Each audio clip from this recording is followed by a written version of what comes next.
What do you think about, say, other financial products like mutual funds and insurance? I was recently reading your article on health insurance, where you were talking about ki if the premiums are getting so expensive and there's GST on it. What is your thought on it? So I'll take these as two separate questions. First, I'll talk about health insurance.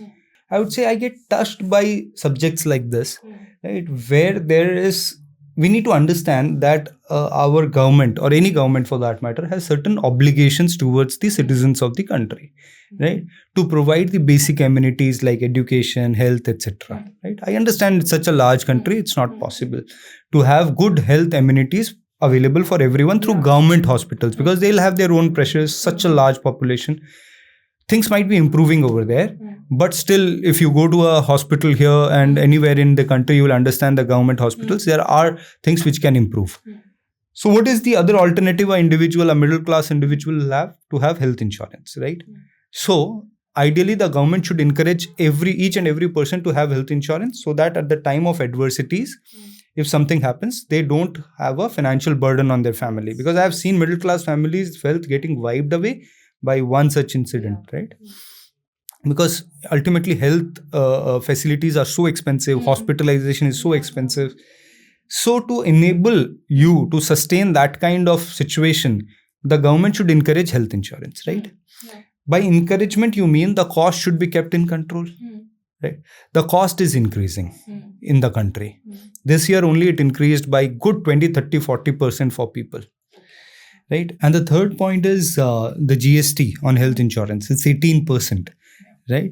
So that increases your premium. Let's say if my premium is 30,000 rupees per year, it will go to 35,400 rupees.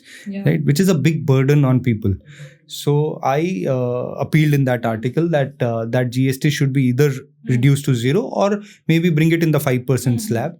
And I am hopeful that in there is some rationalization going on with GST. This will be taken up.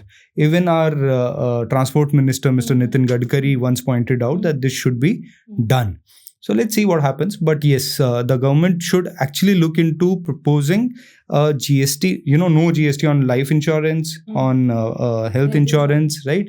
And on education, even on private education, right? Tuitions, etc. You should remove it, because ultimately our country needs those things, right?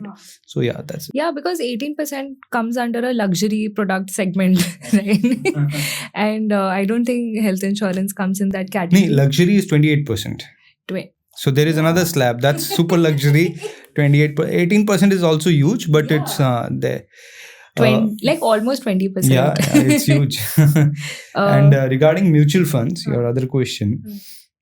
So I feel mutual fund is a much, much, much better investment than anything else. People are getting too, lured by direct equity because of it. It looks like a game, right? It feels like a game. Number one, it gives you highs of market, booming, etc.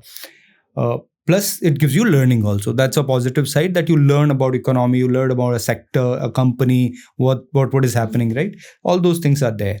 But if you are there to make better money, most of the people will be better off going with mutual funds than going direct equity, right? Because you see, data suggests all of that.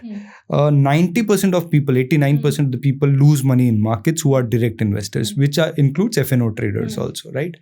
If you are there for a long term, if you are a long-term investor, right? And the problem is the holding period generally is less than 6 months in general, right?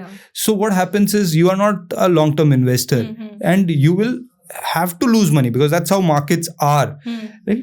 So mutual funds, there is some amount of forced saving, there is some amount of discipline, expertise you get from the fund managers, and your rupee cost averaging happens when you do SIP. There are a lot of advantages compared to direct equity.